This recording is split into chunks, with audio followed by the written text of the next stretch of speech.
Another year, another Hall of Fame class nominated. This one very Patriot heavy. I'm Alex Barth. He's Evan Lazar from Gillette Stadium. And Evan, we're getting to that point now. It's making me feel old, where the players I watched growing up, the players from that first Patriots dynasty, they are now in Hall of Fame contention. 6 Patriots Super Bowl winners on the list this year. Yeah. And you can really break them into 2 groups. There are the guys that are Hall of very good players, but for one reason or another clearly won't get in. And then I think there are 3 guys that you can make a serious case will end up in Canton this time next year. Let's start with the 3 who we think are on the outside looking in, that being Teddy Bruschi, Corey Dillon, and Rodney Harrison.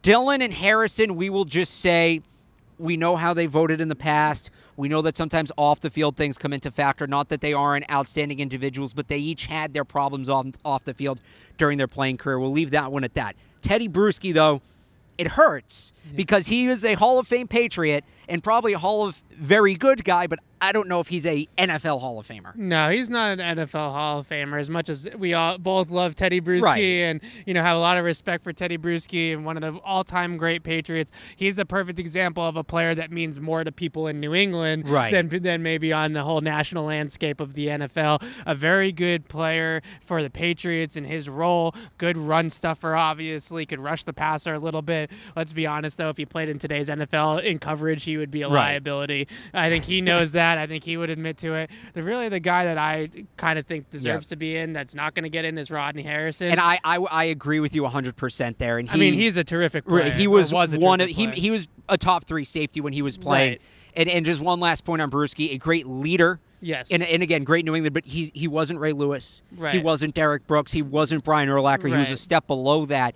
And those are the guys that get in. And I think with Rodney, the PED suspension, unfortunately, is going to get in the way. Yeah, and just like how he's rubbed the media, I think, the wrong way at times in different stops. But just in terms of even though he is now the media, which is ironic. But just in pure dominance, I mean, Rodney Harrison is one of the best players of his decade at the position. So I think that's really what you look at, right, was this player one of the best 5 players at his position in his era? And I definitely think you can say that He absolutely, and I think, it's things like the comment about, I put the money aside at the beginning of the season for fines and things like that. Right. And the dirty play is definitely dirty play, the way he played. I'm not sure if that gets him in, but let's talk about the 3 guys now that we think have a legitimate shot. Yeah. Ty Law is on his 3rd ballot now, 4th ballot.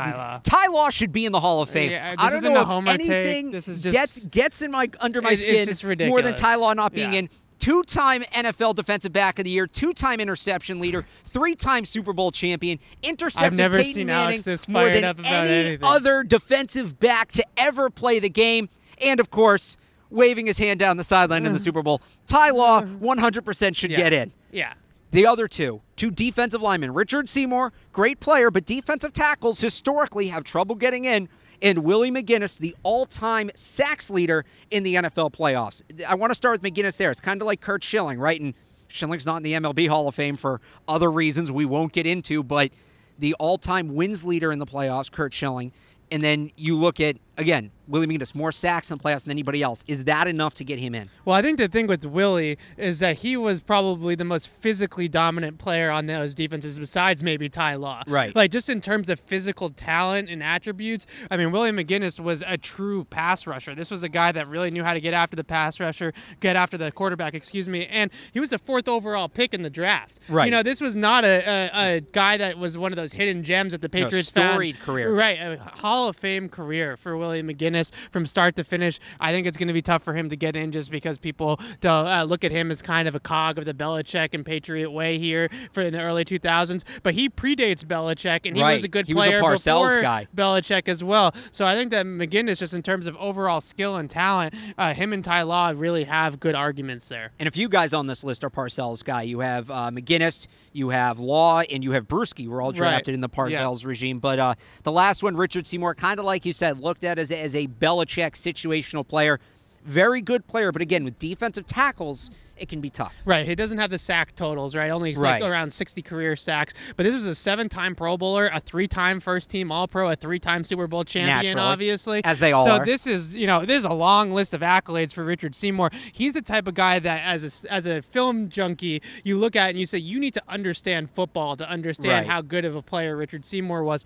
They haven't had a defensive end as good as Richard Seymour since Richard Seymour, mainly because they haven't had a guy that can play the run and the pass as well as Richard Seymour did. He did it all. He was a 3-down player, and I think that was a big thing for him, was that he wasn't the guy, a sack artist that was going to get off the edge and could get 15, 20 sacks in a season, but he was the type of guy that could stay on the field no matter what the situation was, play the run and the pass, still have a little bit of a pass rush ability, and obviously one of the best players, if not the best player on those defenses. That 3-down defensive tackle that's so rare, and it's interesting if you look at it.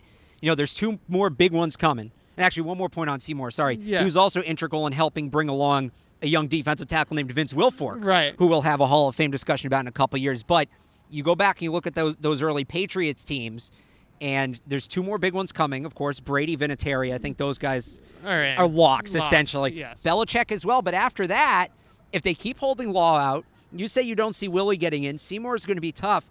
You could have the greatest run of NFL time and only see 3 Hall of Famers, one of them being the coach, come from those teams, because then Kraft's still not in either. Right. Well, Kraft will get into, but I think it's just ridiculous that they got to let at least one of the players from the early 2000s defenses into the Hall of Fame. And you look at the teams they beat; those Steelers teams are certainly going to have more than 3 Hall of Famers. The Rams certainly will. If they're not at all, I believe they're at already more than 3. Right? They have Kurt, that Rams Marshall team they beat. Falk, Orlando Pace. Right. They're getting there. Some on the defense too. Aeneas Williams got in a couple years ago. So to look at the teams the Patriots beat, the number of Hall of Famers those teams have. And then where the Patriots are at with what's going to probably be 3. Let's be honest. Probably be 3. One of them being the kicker and one of them being the coach. It's wild to see. But again, the NFL Hall of Fame has been a roll of the dice the last couple years. But again, Ty Law in the Hall of Fame. Ty Law, Willie McGinnis, Richard Seymour. Keep an eye in my book. on those 3 names.